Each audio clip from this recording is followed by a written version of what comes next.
Good evening, everyone. I'm Akua Lezli Hope, speaking to you from the ancestral lands of the Onondaga, also known as the Seneca, keepers of the Western Door in the area currently called the Southern Finger Lakes region of New York State. I pay homage to the Seneca, past, present, and future, as I do to my own ancestors by whose grace I exist and am sustained. We're gathered together from around the world for the first of 3 readings of the 2022 Rhysling nominated short poems. The Science Fiction and Fantasy Poetry Association presents the annual Rhysling Awards, named for the blind poet Rhysling and Robert A. Heinlein's short story, The Green Hills of Earth. Apollo 15 astronauts named a crater near their landing site, Rhysling, which has since become its official name. Nominees for each year's Rhysling Awards are selected by the membership of the Science Fiction and Fantasy Poetry Association. For 2022, 103 short poems and 78 long poems were nominated. This year's anthology was edited by SFPA Secretary Brian F. Garrison and F.J. Bergman. I invite Brian to say a few words, if he'd like to, about the endeavor. Oh man, well, certainly the SFPA has come a long way, and I haven't seen it, but since 1978, and Suzette Hayden Elgin put it together. I've been kind of with the SFPA since 2012 and, helping with various things like the robots issue of iTelescope, but this was certainly a pretty big task in itself to assemble all the different nominations and coordinate on, getting the permissions from you kind folk to let us put it together into a book. And then I got the fun task of sending it out. So hopefully, if you haven't received yours already, it should be on its way.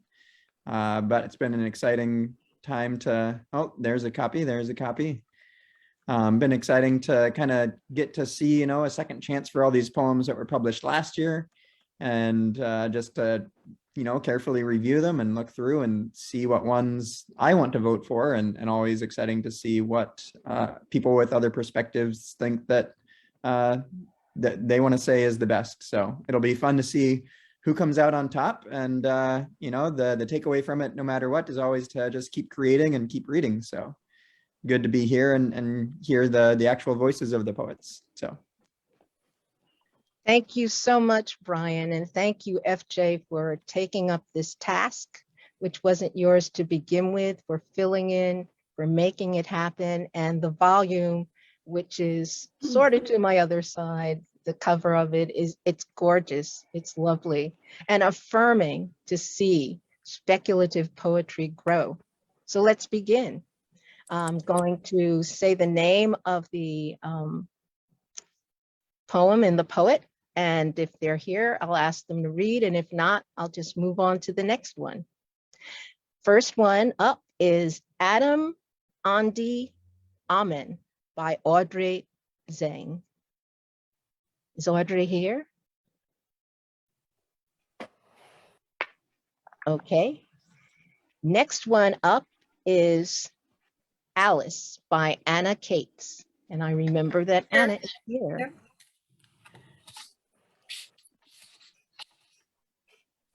You just want me to start reading it?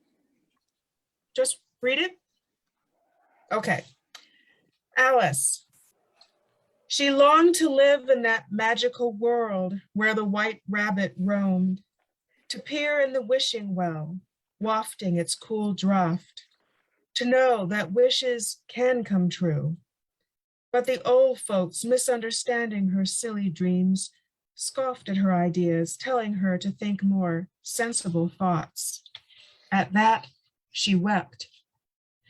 Yet dreams are magic to those who truly believe.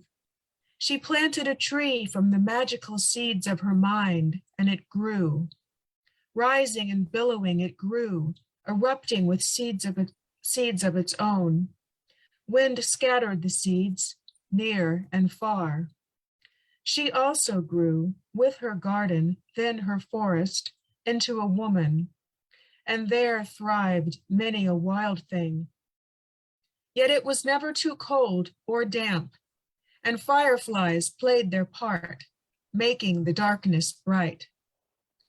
Long after the old woman died, legends spoke of a cobblestone well, mossy and crumbly, deep within the forest, and a voice that haunted those miles. Come, child, she calls, her voice young again, like the apple trees that bloom anew each spring. Come to my well, come dream with me. Prayer stone warmed by her hand, sound of water. Thank you. That was Alice by Anna Cates. And I must say, it is so beautifully compelling to look at the words and hear your voice with it. Thank you so much. The next poem is by Linda Ann Loshavo, Anthony of Egypt, professional recluse and patron saint of boneyards. Hello, Akua. Can you hear me? You can hear me. Okay. Hello, everyone from Greenwich Village, New York, New York. I think I have the distinction of having the longest title that was ever published in the Rhysling. In the dream, I summoned the council of saints. Only one functionary manifests, hair mussed, eyes squinched by daylight, his rank unclear. Can I speak to Anthony the anchorite? In his flatulent sigh, there lurked a whiff of embalmed ennui. In his shoulder shrug, carefully curated scorn. Explain yourself, he commands.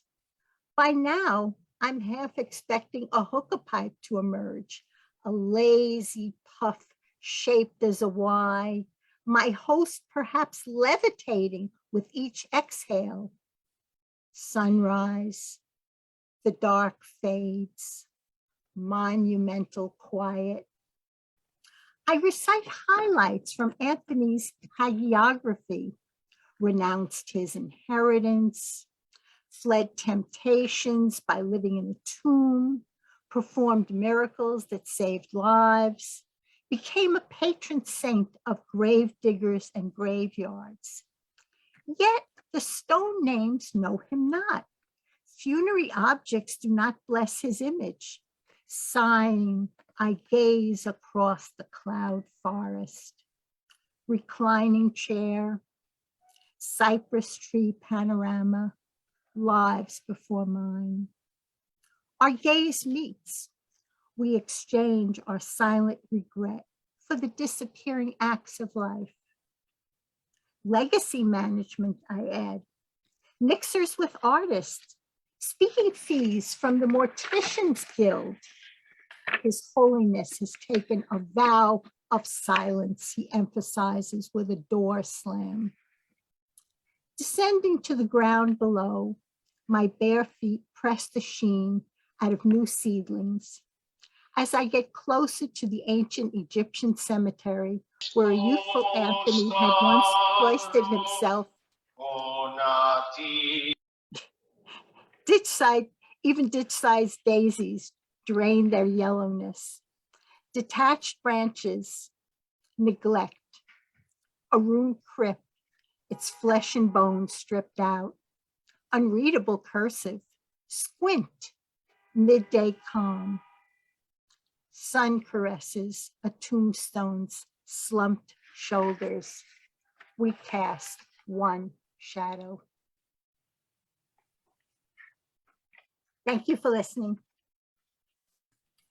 Thank you, Linda Ann. And again, everyone, please stay muted until it's your turn. Next up, we've got As We Were Saying Goodnight by Henry Crawford. Hello, everybody. Good to be here. This poem is an environmental poem set as a horror movie, and it was published first in Rattle on Halloween. As we were saying goodnight. Someone noticed a television left on in one of the rooms, so a couple of guys headed upstairs, and it was reassuring to know that it was under control.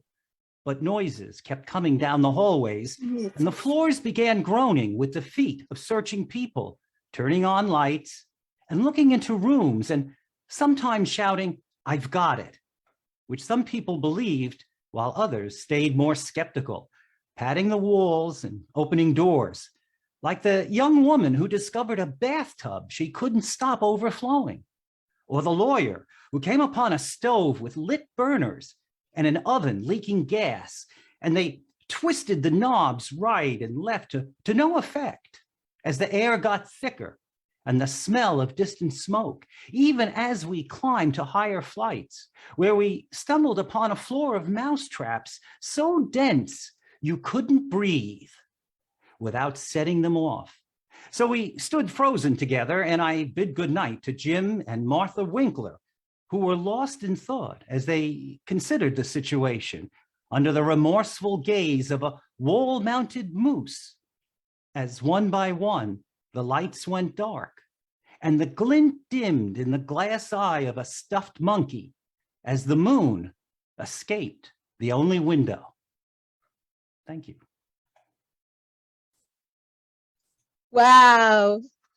It is, again, folks, it is such an incredible delight to read along and hear your words come from your mouths. It's just joyous. Thank you.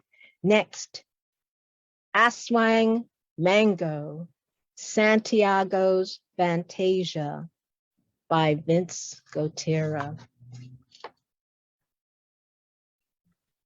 Thanks, Akua.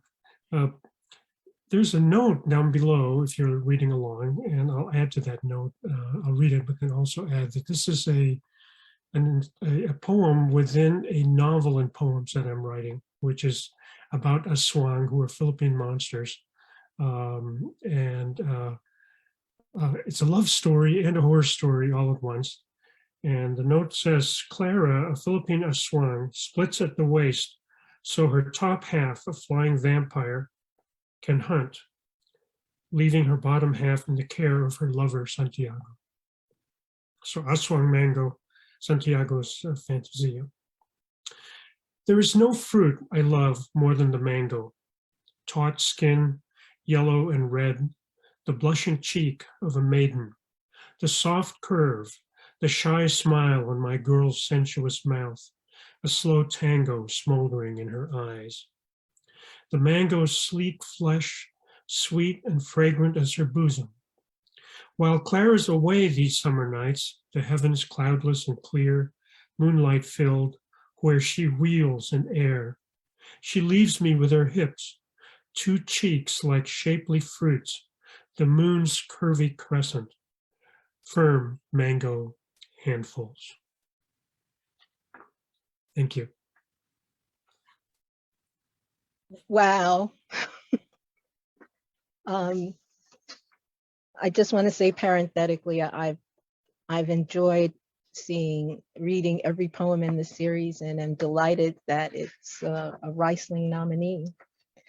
Next, we've got A Banquet of Sugar and Tea by Marge Simon. And I don't know if she's here. I did not see her arrive. She might not be. Okay. Then next, we've got Blood Spells by Neil Graham. Nope. And now we're at The Butterfly Effect by Linda D. Addison. Hi, so happy to be here. This is wonderful listening. I love listening. I love being read to. So this poem is from Weird Tales, a shapeshifter anthology like werewolf. So I found the most unlikely of all things, the butterfly effect with an A, which as in has an effect on. The lycanthrope laid dying on the ground, hidden in woodlands of central southern England, having escaped the hunters, but not the silver bullets deep in her chest. Sulfide in blood, bringing inevitable death, finally.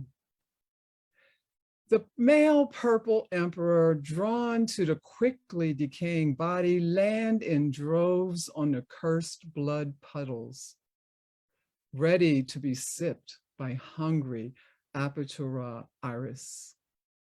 Half die, unable to survive the transformation. Half live. Proteus become hardened, razor sharp under full moonlight, purple blue iridescence, brighter. They return to the larger females high into tree canopy, while below people wait. Cameras pointed up at trees hung with carcasses of birds and rabbits, bait for His Majesty. Imagine the surprise when they land and pierce flesh. Muffled screams don't reach town as open mouths fill with winged insects, longing now for living flesh. Homo sapiens hide behind locked doors, praying the end of July will bring the end of the purple overlord. Thank you. Whoa. I hope you saw the snaps and the waves and the claps. Next is Chernobyl Litany by Gemma Files. Then there's Cherry Blossoms on Mourning a Distant Mother by E.F. Schrader. And I know E.F. is here. Hi, and thanks. It's lovely to hear all of you tonight. Glad to be here. I sit so long on this bench we made of silence that I forget how to move. Waiting for spring, the hobbling arrival of this suddenly old stranger startles. But her cold air companionship echoes with distant harmonies and lost relations, long strained and soured. Still, I take the familiar hand, squeeze once for yes, twice no, and listen to the patterned discord of our isolation, so like rain, gliding into an easy banter of half-remembered histories. No one of us says, "This is the last time you see me alive," while spring unfolds in her lush, soft petals. And then I become a wordless shadow of shadows, a modern-day reaper, texting death's final arrival, seeking companionship, finding no signals, all networks out of range. No one else grieves what's always been gone. Each year more desolate, an inching, lonely mile, I count 20 reasons we walked that narrow path, each a mistake. Thank you.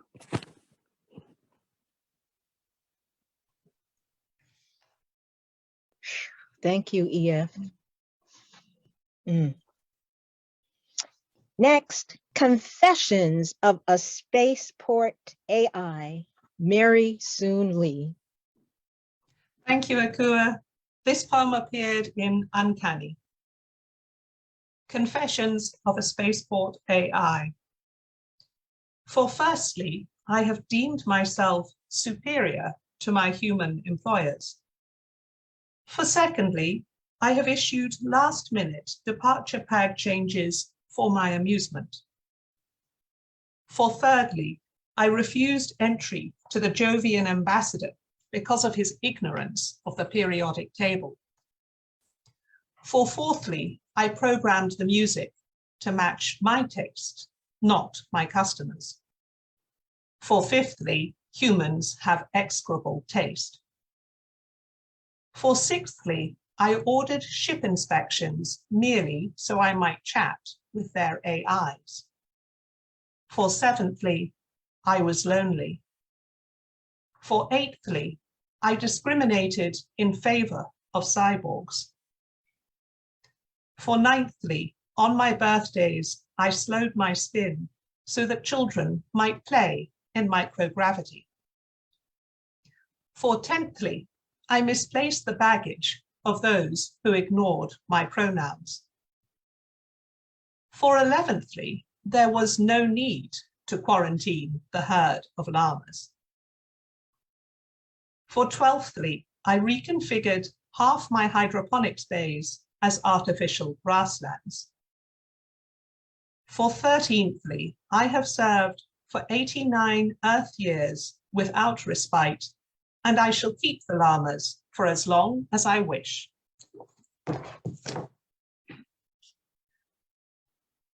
Oh, the humor is so much more apparent when you read it to us. Thank you. Oh my gosh. Next up is The Conglomerate by David Davies, who asked that I read it.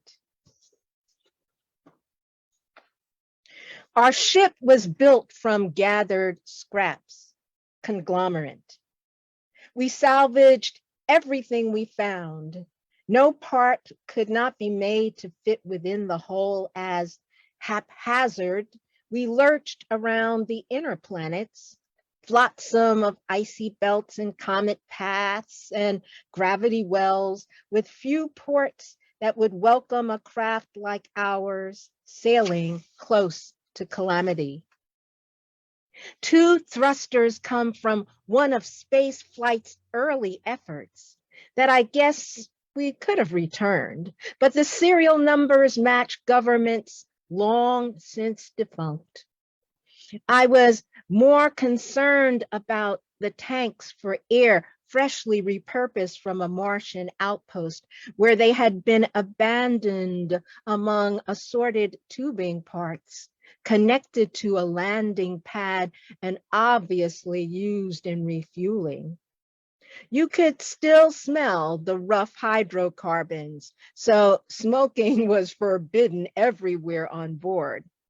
Perhaps that's what got the Martians. Somewhere in Io's orbit, a space station is unburdened of living quarters, and that supply ship supposed to restock Triton's first unfortunate explorers may not have malfunctioned. Its considerable hold is a helpful addition, and we're thankful for all the freeze-dried food. We were lucky to retrieve the fission reactor intact from that naval corvette, a tragic victim of a recent ferocious battle between who knows who. Yes, we have stable power and decent communications by rescuing that lone probe beeping at the heliosphere's edge. My bed is an old medical pod, quite soft considering. Suspicious smears on the padding are best ignored. The captain claims that we are found object artists, as she smiles a crafty grin, that we're recyclers, while the chief engineer requests we stay out of trouble for a cycle or two. He returns, grumbling, to chasing leaks in the heating system from that asteroid base they were near to replacing anyway. So if you should by some chance come upon our ugly asymmetrical craft languishing in a low-grade orbit, seeming perhaps in navigational distress, don't hesitate to dock. We love to chat. It's great to welcome y'all aboard. But when you leave, if you find something's missing, well, you should have checked it was secured. David Davies. Next, The Conqueror Worm Hole by Linda D. Addison. Hello again. So this poem was published in the Magazine of Fantasy and Science Fiction, the September-October issue last year. The Conqueror Wormhole, inspired by Edgar Allan Poe's The Conqueror Worm. Lo, 'tis a gray night within the fabled last years, an uncertain throng bedazzled beneath invalid veils and divided by fear, sit in convenient living rooms to see their hopes and fears fade, while the whole planet spins fitfully to the music of its hydrosphere. The mindless in the form of all deities scream and moan low, and hither and there fail to fly. Mere paradigms who come and go at the whim of vast virtual things that shift the scenery to and fro, folding from out their 5D wings, incomprehensible woo. That meaningless drama, oh, be sure all shall be forgotten, with delusions chased evermore by crowds of creatures in denial, through the Ouroboros portal, ever returning to the same space and time, and much psychosis and more transgressions and horror at the center of all mortals. But look, amid the shifting firmament, a crawling shape arises, a thirsty shadow thing that rises from out the three-dimensional spot. It rips all mortal forms. The mindless become its food, and mindful sob at visceral fields of human gore generated.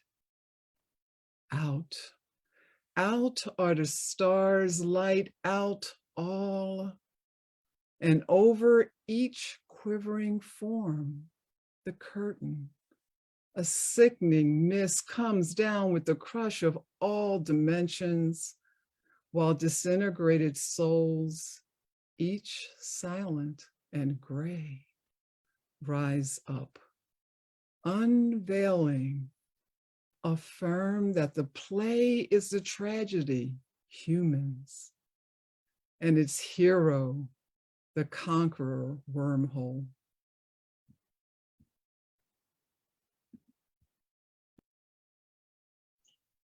Thank you, Linda. Whoa. Oh, goodness. I don't know if Gretchen Tesmer is here. Cosmic Cooking by Gretchen Tesmer. Okay. Crossroads by Tiffany Morris is next in the collection. Great. Thank you so much. I'm so honored to be here and sharing this space with you all. This poem was published in Nightmare, and it goes between English and Mi'kmaq, but wherever there's Mi'kmaq, English soon follows, so hopefully I won't lose you. Crossroads. The perfect Mundu, devil, is described as human, not human, a thought in the body, a giant human owl, Megweg, blood red, an abandoned house, the subject of applause. When he arrives, Gwiliu, Megwegig, look for the red ones. Wajuet, Debnuzet, Nije, it is now a full moon. He does not melt like shape and form, metallize in horns, a tree branch. Bedasenmut, he comes walking with a lighter torch. When they see him walking on the road, many people are afraid to show their thoughts and be revealed. Thank you. Thank you. The song in the language is more apparent in your voice. Thank you.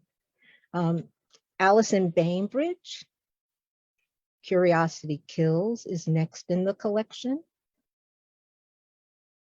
And we return to Mary Soon Lee with Daedalus's daughter, or is it Daedalus? She'll tell me. I know how I say it. It turns out that's not always the same way other people say things. This poem appeared in Starline. Daedalus's daughter. If Daedalus had had a daughter instead of a son, would he have gifted her wings? Or would he have forbidden flight, bound her to earth the daily round of domestic duty? Even if they were imprisoned atop a tower, even then, would he lend her wings? Or would he hold her as she wept, as if he loved her, as if she needed to be caged? And if she had sprouted soft wings, spread them wide, even then, would he let her leave? Or would he have grabbed a knife, hacked them up, feather, joint, gristle, bone?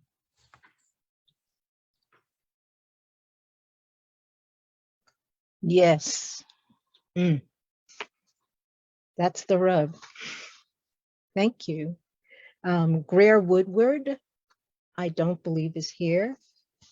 Dracula Among the Ruins by Marie Ness. Then Dragon Rider by Marie Vibert. Then Dragon Slayer by Priya Chand. Dry Land by Maria Zoccolo.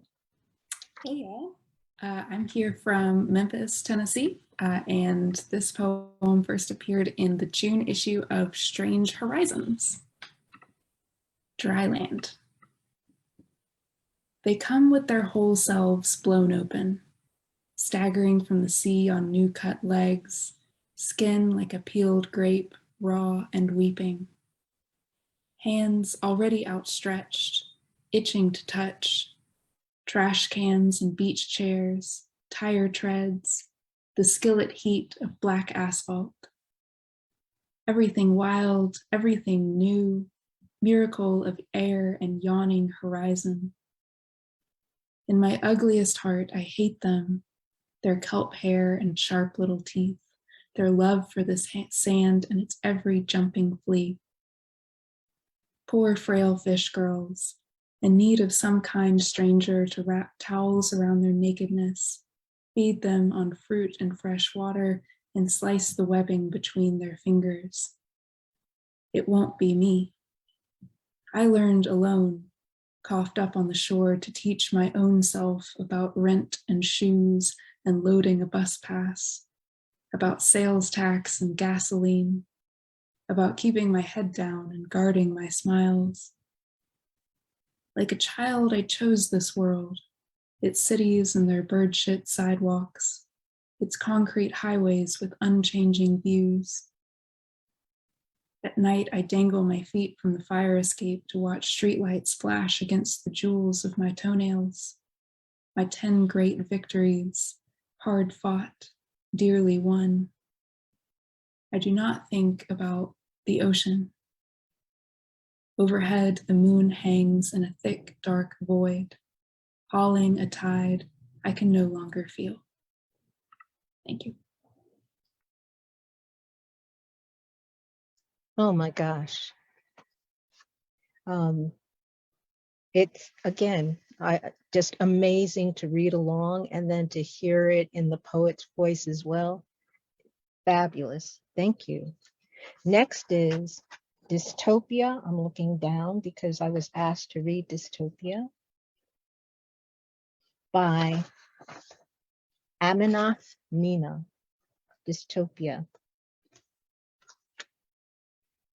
I took a journey once to the land of the learned dunce, upon a blood-red sky along which grief stood by, where east and west met, across nautical boundaries set amidst a chest of cocaine truffle, behind a steamy cauldron shuffle shaded by ancient druids, deceived by sherbet fluids, beyond chambers muffled with sounds of falsehood mimed among cahoots, behind the altar of the puppet fleet, there, crushed as petals under feet, were the smiles of innocence, stamped on each a badge of impotence, where a mass of intestines piped, forming the ghettos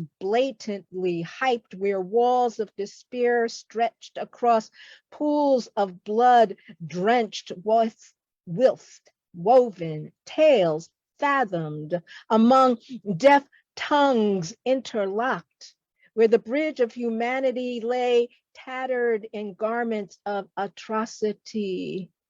There, the gleaming silver of blades flashed upon trespassing clans, and when the boisterous shadows of their wood-pack herd narrows, falling across fears of my past, I wake up with tears in my heart, diagnosed with a dose of myopia on the road straight to dystopia. Aminath Minas. Next, The Empires of Old by Robin Wyatt Dunn. Thank you. The empires of old. The empires of old are tattoos on the skin, dark blue. I wear his hat to work like a jaded sailor, come to some indescribable country to pick pockets and make love and forget everything. I sleep on his bed and am infected by his dreams, the buildings his slippers. The monuments renamed still tower over us. We have to work at forgetting them. Underneath the city where there are other cities, we throw our shit and forget, but on other days you can see them, the emperors of old, like children on a train, looking out the windows at the sun and the vistas towering over them. We archivists know all, which is to say, all now is lost and we retreat, and all the careful records in languages people are afraid to read record our great losses. Some say the character of the men is the same, and the women too, where you cannot speak of them.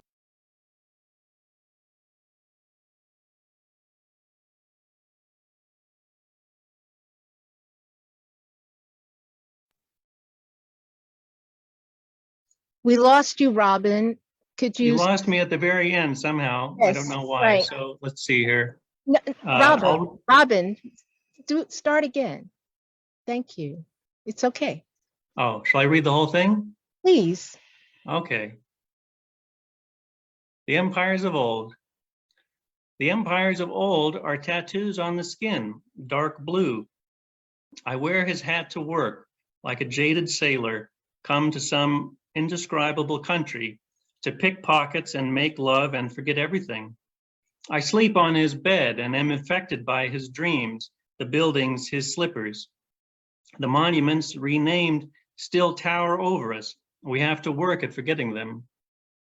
Underneath the city, where there are other cities, we throw our shit and forget, but on other days you can see them, the emperors of old, like children on a train, looking out the window at the sun and the vistas towering over them. We archivists know all, which is to say, all now is lost and we retreat, and all the careful records in languages people are afraid to read record our great losses. Some say the character of the men is the same, and the women too, where you cannot speak of them, where you're afraid to look, where the boat of the soul rises up imperial in all dimensions at once. Thank you. Thank you. Yes. Yes. Thank you. Wonderful. This has such a great title, this next one. Even Surrounded by Light, She Disappears, by Lisa Creech Bledsoe, but I don't believe she's here.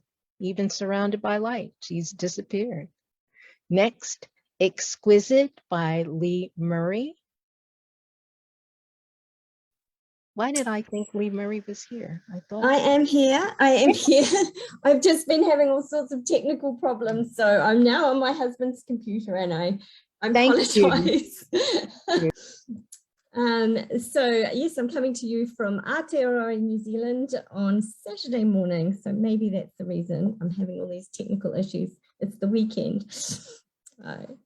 It's wonderful to hear everyone's voices and to actually see some people that I've kind of fangirled over their poetry. So it's just a treat to be here. So thank you very much for organizing this.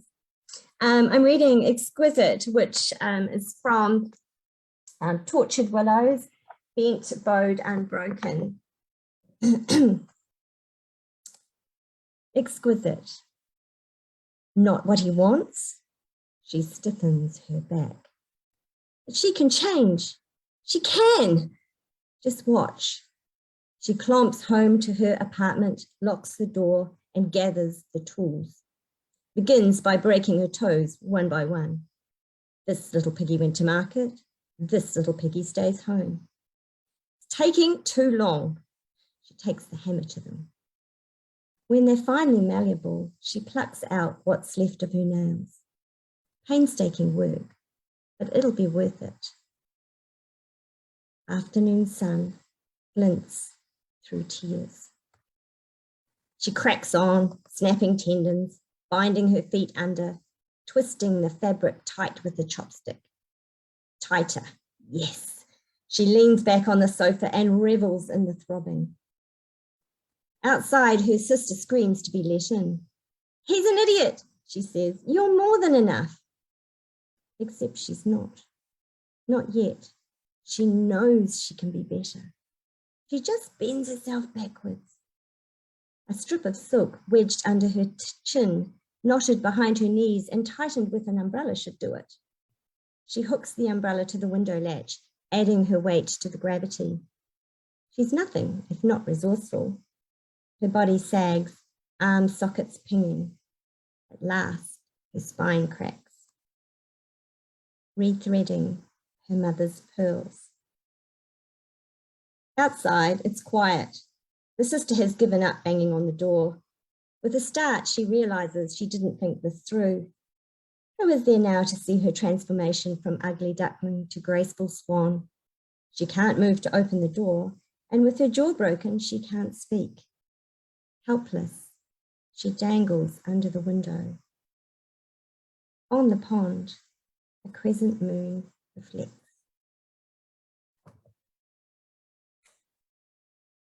Thank you. Whoa. Thank you, Lee. And again, thank you to all for whom what is evening is another time of day, so that we're time traveling right as we're sharing in this moment. Extrasolar Fairyland is next by Avra Margheriti. And I don't believe, yes, Avra Margheriti is here. I will be reading this poem from Athens, Greece. And Extrasolar Fairyland was published in Utopia Science Fiction. It is a mix of mythology, science fiction, and elements of horror. Thank you. Titania and Oberon, Queen and King of Fairyland, lovers in dangerous times, migrate to outer space. Gravity's hold, mere etiquette for their kind, a slow arc of effulgent flight. Weary of their mutinous fair folk, embittered still by their family history, Titania, daughter of the dreaded pre-Olympian ogres, who would rather squash their child underfoot than raise her, and Oberon, bristling with the way cruel Camelot treated his mother Morgan Le Fay for her magic. Together, Oberon and Titania crawl into the dark of an unknown solar system to lick their past weeping wounds. Gas giants of hydrogen and helium called failed stars, a fitting home for Fae Flotsam. There, they watch celestial bodies explode in mica-speckled ultraviolet supernovae, and they do not evade the shrapnel's trajectory, only extinguish the fires from each other's wings. Fairy paradox, their kind capable of becoming small enough to curl inside the walnut shell or encompass an entire galaxy. Impassioned by this newfound Ars Fantastica, they fly past event horizons and into black holes, slithering through wormholes, swirling with charm and strange. This, they tell each other, is what healing feels like. Titania and Oberon, Queen and King of Space, lovers in exhilarating times, covering cosmic gang and dwarf luminosity. A fairyland of two, but not for long. Rainbowed eggs already laid, incubated in nebular nurseries. Together, they wait for the star-dusted offspring to populate the little bubble of universe. Thank you. Ευχαριστώ. Whoa.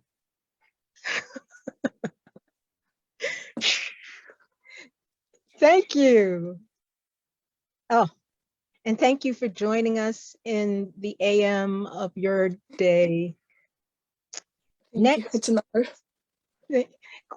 So glad to meet you. Next, we've got Extremophile by Lauren Sharhag, and I don't know if Lauren is here. Okay. But who I do know is here is Herb Cowderer, failed space colonist. Thanks. This appeared in Asimov's. Bad marriages make failed space colonists. What creatures are we that we can endure such change? Vanessa Cardui, the painted lady butterfly, has migrated farther than any other macrolepidopteran. The orange and brown explorers have traveled from southern Europe across Africa and back until stowing away on shuttles to the International Space Station, then stealing aboard the cyclers to Luna and Mars and Ceres, learning the joy and power of low gravity flight. Are humans so persistent as a butterfly? How can you and I, emerging from the chrysalis of divorce and our forced return to Earth, become whole humans? Do we have wings that no one else can see? Will they fly us to Europe and across Africa?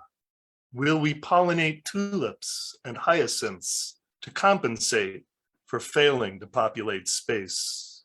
Or will we be immobilized in a killing jar of ethyl acetate to be pinned down on a spreading board in a display with other failed colonists as warning to other couples applying to emigrate?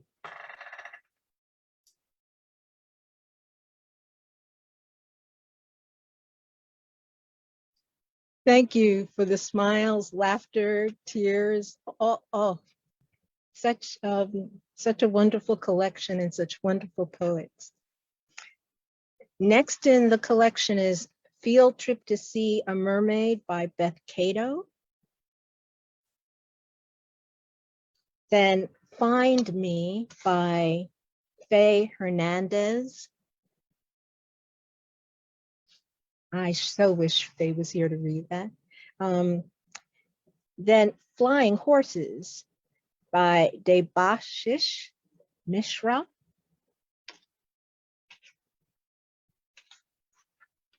Then Forbidden Haiku Expand by Francis W. Alexander, and Francis asked me to read this. Forbidden Haiku Expand. Fall showers entering the machine for possibly the last time. Honey, the kids are expanding me. Harvest moon, Easter egg hunt. Even the giants are tiny. Flowery field, the miniature appearance of boats and trains. A fighter jet buzzes my ear, migrating birds. Pensive that my weight will throw the earth off its orbit. Full moon, Milky Way, it appears so much closer this very minute. Missing the smell of fried bacon in the morning. Pisces. Cold, hoping my mass doesn't attract the earth and sun. The solar system looks like a scale model. Morning glory. Icicle, an asteroid splintering into my skin. The solar system shrinks as my growth accelerates. Fallen leaves. Virgo, watching as Andromeda approaches the Milky Way. Hydra, black holes sucking at my skin, nebulas forming rashes on my body. Cancer, that row of galaxies tattooing my skin. Leo, spring showers mixing galaxies with my thumb. My head enters a huge void. Tranquility. Thoughts of barbecue chicken as I continue to grow. Departing spring. Sea of clouds, wondering if I'll grow without any bounds. Lyra, eyeing universes of all shapes and sizes, two universes merging at my thumb. Thunderstorm, multiverse extending from sea to sea. Calm morning. Dahlia, the strange sight of higher dimensions. The rainbow substance continuing to fall. Autumn rain. Francis W. Alexander. Next in the collection, The Forbidden Path to Forgetting by Daniel Alcima. Fragment of an Elegy by Clay Franklin Johnson. I must have been mistaken. I thought Clay was here. And that's the last poem for this set. And it's just before 8 o'clock. So I thank all the poets for coming and letting us hear the work. It reminds me that poetry is oral and that we are such a varied and skilled and delightful community. The array of work from humor to horror to sadness to transcendence. I thank you all for being here. Would Brian like to say any words to wrap up? Our editor, he's seen these works more than I. It was wonderful. Brian. I think it's been great, Akua. I look forward to the next ones, and you're a force for bringing us all together. So it's been awesome. I should unmute. I will thank you all again. Go in peace, stay well and in health. And please come back May 20th for the next third of the short poem readings.